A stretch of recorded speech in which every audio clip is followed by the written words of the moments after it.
Hi there and welcome back to Japan, and specifically to our track-by-track listen through of Best Scandal, the first debut long full-length album by Scandal, the band, the Japanese band, you know that one.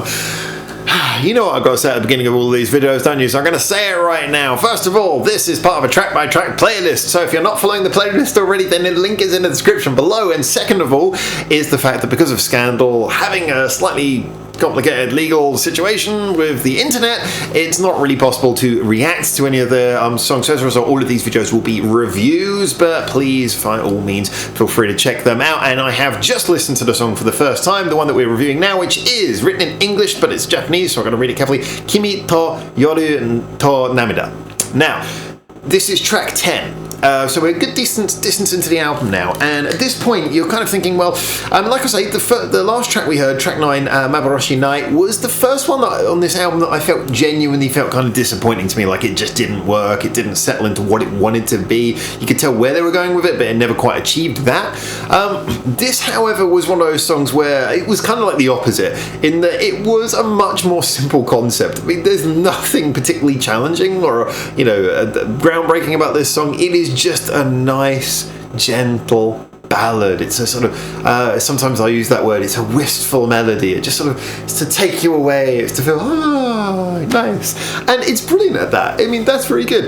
It is in a bit of a difficult no man's land, though. And so when I describe this one, it's a bit hard for me to say it without coming across negatively, when in fact I feel very positively about this song. But as always on this channel, we don't kiss ass, we try and give an honest opinion of things.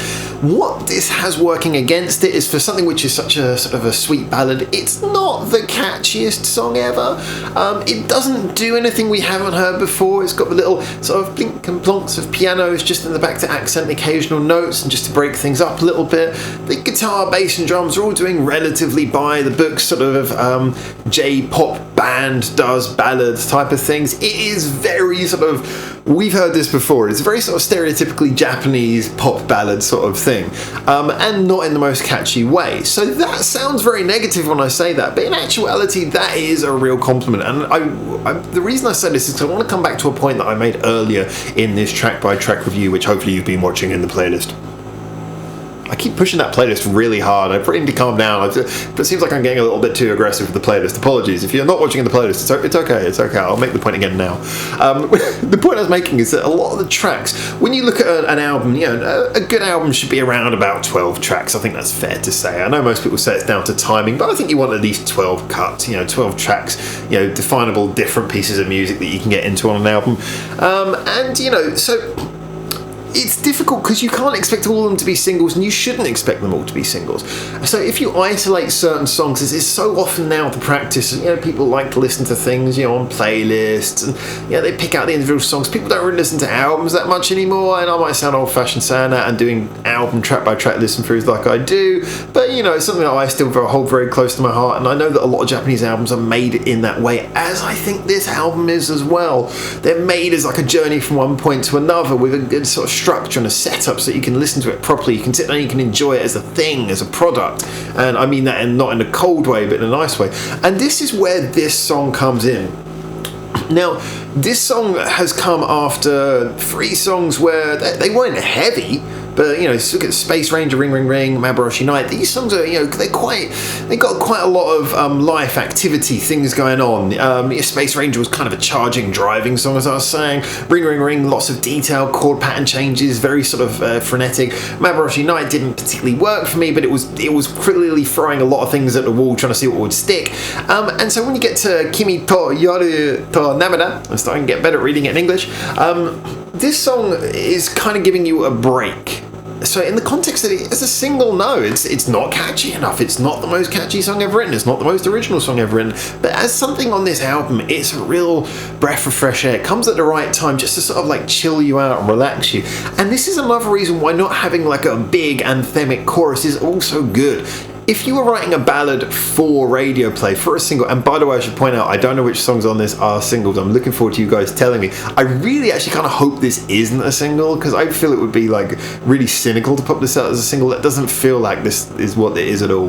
But the chorus, the reason why it's good that the chorus is not that catchy is because if it was a big anthemic chorus, it would be a little bit too not too much at this point in the album. You know, maybe for like the last song or two, that's fine. But at this point in the album, we're still a few tracks away from the ending. With 10 tracks in, it's nice to have something that's kind of like, it's nice, like I say, wistful. You can just kind of like let the melody take you, but you don't have to be feeling like you're engaged to sing along or it's too heartfelt. It's just kind of light, a little bit disposable, just kind of nice. That's a very easy thing to criticise, very easy thing to critique. As you saw at the top of this review, you can pull that apart and say why that's not the greatest thing in the world, or oh, this could be better. But, you know, if someone was saying to me, hey, how I'd review this as a single, I really hope this isn't a single. If someone was saying, hey, how I'd review this as a single, I would probably say, it's a bit of a dud single. It's a bit, it's not very original, is it? Why did you put that out? If someone's saying, hey, review this as track 10 from Best Scandal by Scandal, I go, that's nice. Good choice. Well done. And that is why album context is such a big thing. You know, a lot of these tracks, it's very difficult to isolate them from the context from which they have been presented. And of course, you know, I'm perfectly aware, like I said, I kind of present this from the perspective of someone who doesn't necessarily know the band so well, but I know how the music industry works. I've worked with that before. I'm perfectly aware that if these are staff-written songs and they're written by, as probably as likely, lots of different writers, it's quite likely that this song was never written with the intention of being track 10 on an album.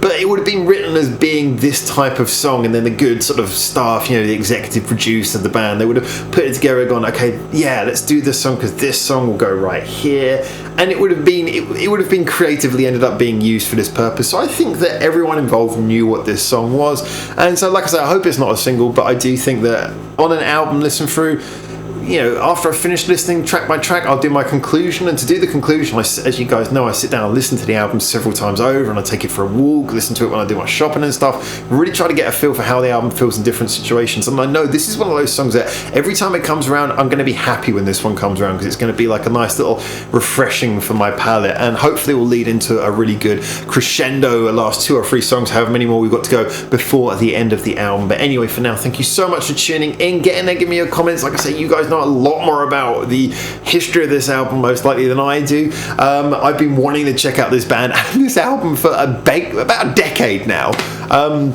So anyway, thank you so much, and like I say, school me on what I don't know, and I look forward to reading all the comments. I try to reply to them all. It's quite difficult these days to reply to all the comments, but I do definitely read everything and try and take it on board for the future reviews. I try and remember everything as well, but my memory is not the best. Anyway, for now from Japan, thank you so much for tuning in. Hopefully I'll be seeing you on the next video soon if you're following the playlist, or feel free to check out anything on this channel. But for now, ciao ciao. Thanks for watching. Feel free to check out more of our hundreds of videos we got online on this channel right now, or get involved in the discussion with us at the many social media links we've got in the description below, where you can suggest new videos and artists for us to check out on the channel. Or you can just do the usual YouTube stuff and, you know, comment, like, subscribe. You know how this works by now.